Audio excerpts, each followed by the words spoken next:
Welcome to another episode of Cymru Unleashed. Today is where we talk about everything Cymru. Today we have a very, very special guest, an inspirational woman who's done so many things. She's been named as Hello Magazine's Woman of the Year, has also released her own charity, Gloves Off, and is a very, very, very important guest that we have here in the studio. Ladies and gentlemen, please give her up for Carmen Soraya Kelly. Thank you very much. Thank you for coming into the studio, and thank you for making time for us. How are you doing?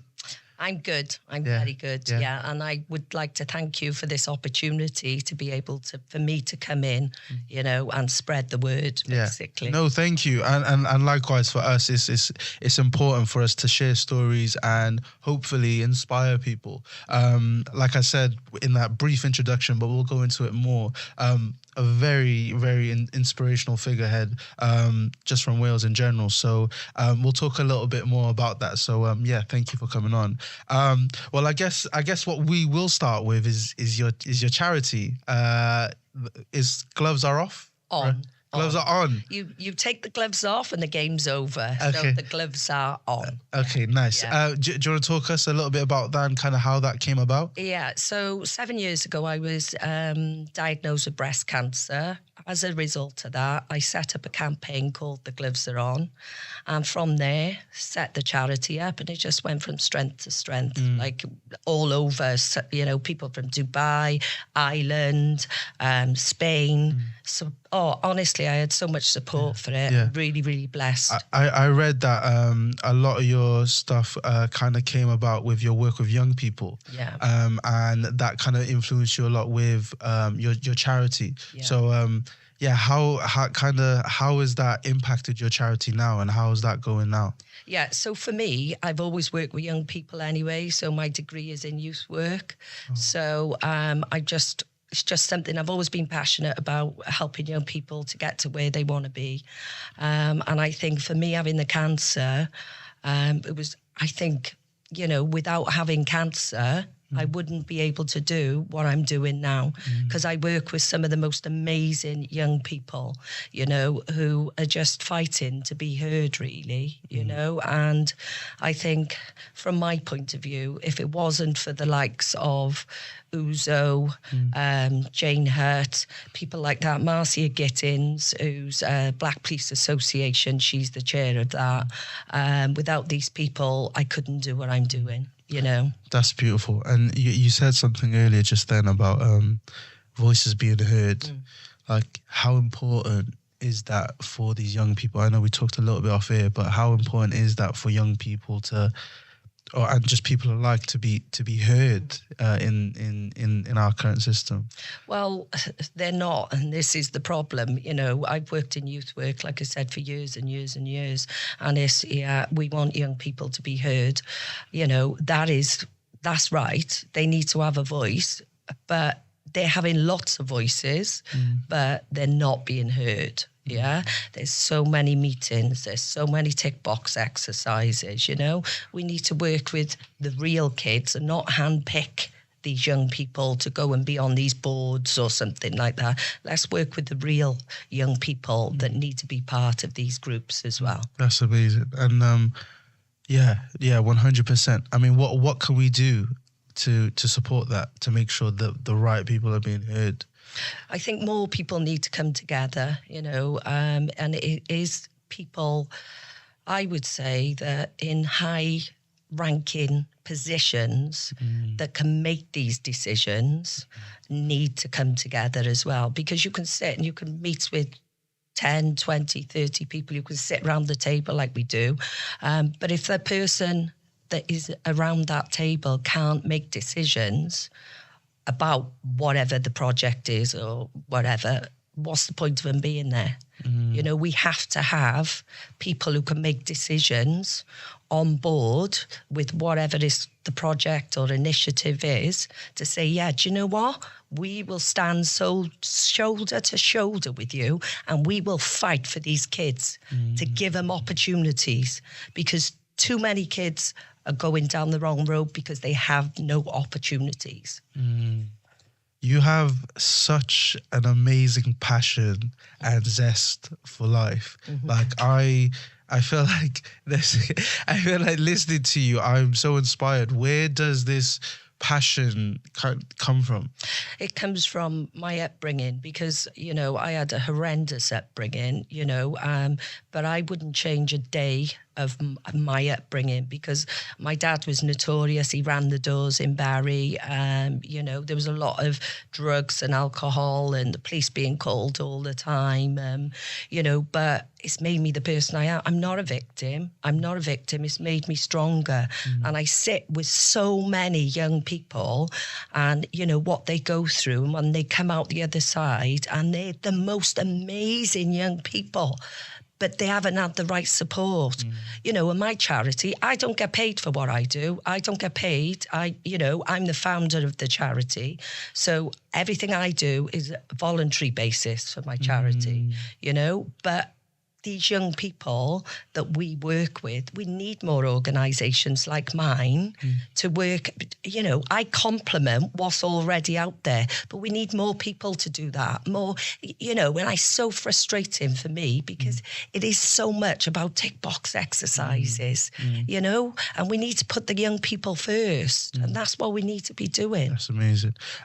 Just so we make sure your charity gets that kind of support and we make sure that the people, the right people are aimed towards it. How can people get involved towards your charity? Well, they can get involved just by coming on board and saying, yeah, I'll be with you. I'll unite with you. I'll unite in a fight to help to make a difference. You know, we're saving lives, you know, or enhancing lives.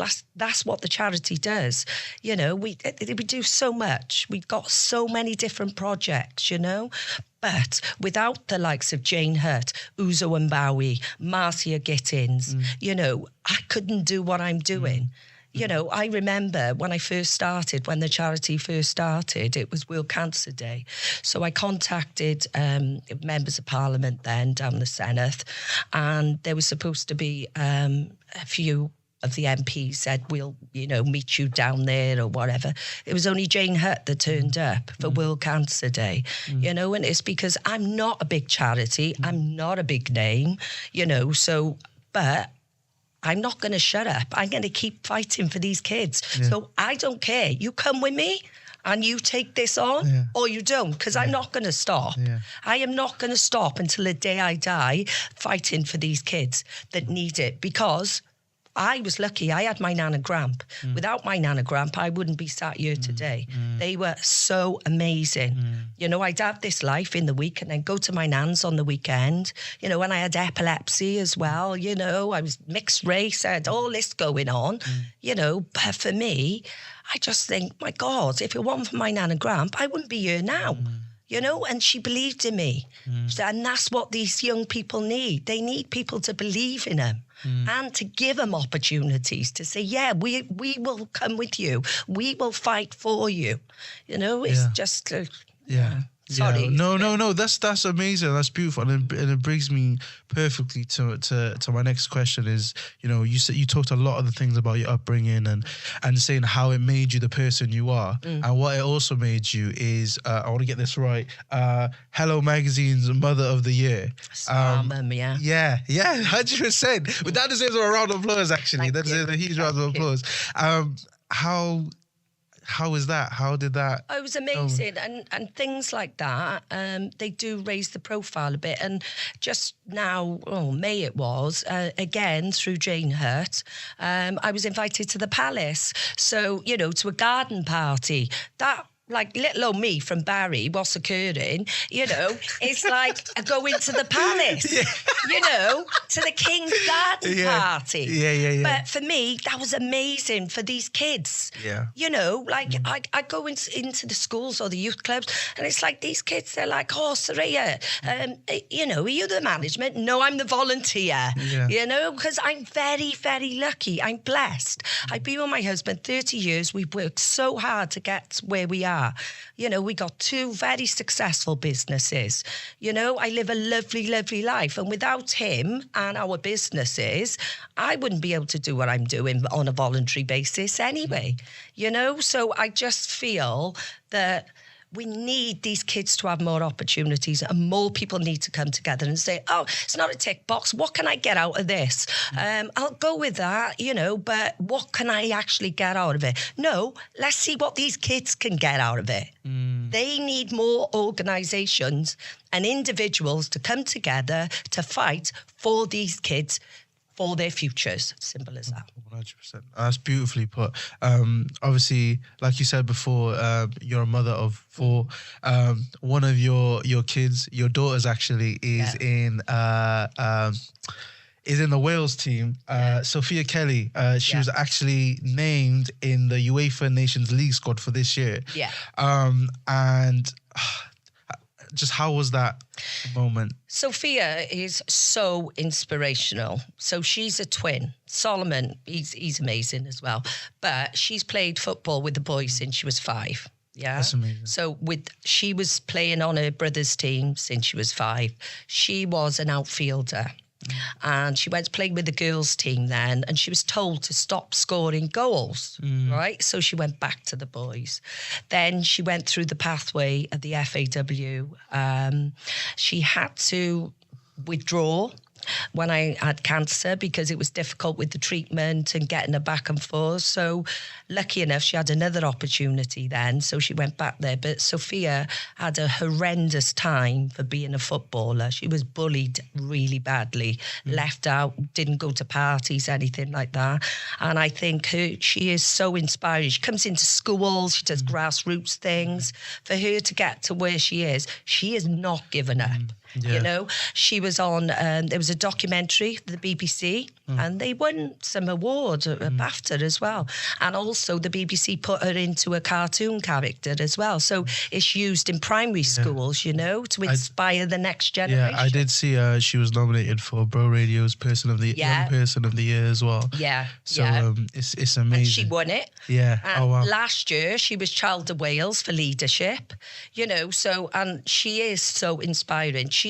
That is her job. She's a professional footballer. She plays for Aston Villa, and she loves it. She had to leave home last year, but she's loving it, absolutely. Yeah. And to be involved in the senior squad, for Wales has been absolutely fantastic for her. She idolises these players, and she's there with them, Yeah, how was that moment for you? Oh, it was amazing. It was. She was there at the beginning. She flew out from Cardiff anyway on the private jet and everything, so she was a part of it. And then one of the goalkeepers, because she came back after Portugal, and we were actually over Barry Island when Rhian Wilkinson rang Soph. Yeah, rang Soph. She went, Rhian Wilkinson. I went, answer it then, answer it. and that was it. The next day, she was on the plane, flown out there, and she was on the bench against England. Wow. Yeah, Wales against England. So, wow. Yeah, she's so inspiring. That's amazing. No, and you mentioned there that she plays for Aston Villa, which actually she made history in March to be the first female footballer to sign a 2-year contract after coming through the FAW Academy. Yeah. Wow. I know. Amazing. Like, obviously, she's not here right now. She's they are Man United, I think they are today. Man United. Oh, nice. Amazing. Today, yeah. So obviously she's away with the team. How is that for you? For me, she's happy, so I'm happy. So nice. It's her dream. It's not my dream. It's her dream. So we've supported her, from a little girl, and to see her just living out her dream is amazing, absolutely amazing for us as a family, because if you see Soph, whenever she's got the biggest smile on her face because she loves what she does. And she's sacrificed a lot to get to where she is as well, That's so beautiful. And I saw in one of the articles that she and you mentioned that she does a lot of youth work. There's a particular youth organization called Kidscape. Yeah. Are you aware of that, and can you talk much about her work with Kidscape? Yeah, so she's an ambassador for Kidscape, which is it's a bullying organisation. So and she again goes into schools and things like that, just promoting the kindness, really. Just be kind, you know. So yeah, she does that That's as nice. well. It's so amazing just to hear, you know, you two, your family, just women from Wales being so inspiring and just showcasing your skill sets and talents to help others. And it's so beautiful to hear. And that brings me on to this next thing about your campaign that you're doing with Cymru Unleashed. Can you tell us a little bit more about that and then kind of how that came about? Yeah, so again, Uzo, you know, she's a very influential person. She knows a lot of people, and do you know, if she can help you, she's going to help you. You know, she's one of them. She's amazing. So for me, it's about the inequality in football, and if we're going to be on a level with these England players, it has to change, you know. And what Cymru Unleashed are doing is fantastic, obviously, amazing. So when I met Osas, who is just a legend. You know, I sat down with him and he was telling me and we just connected, and it was like fireworks.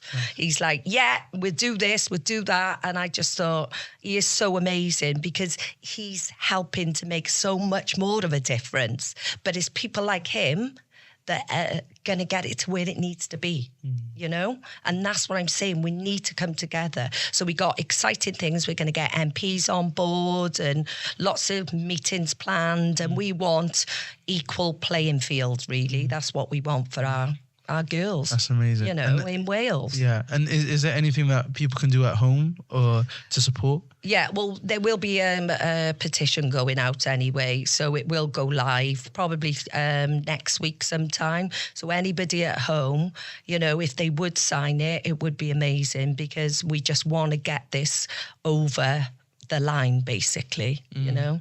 That's amazing.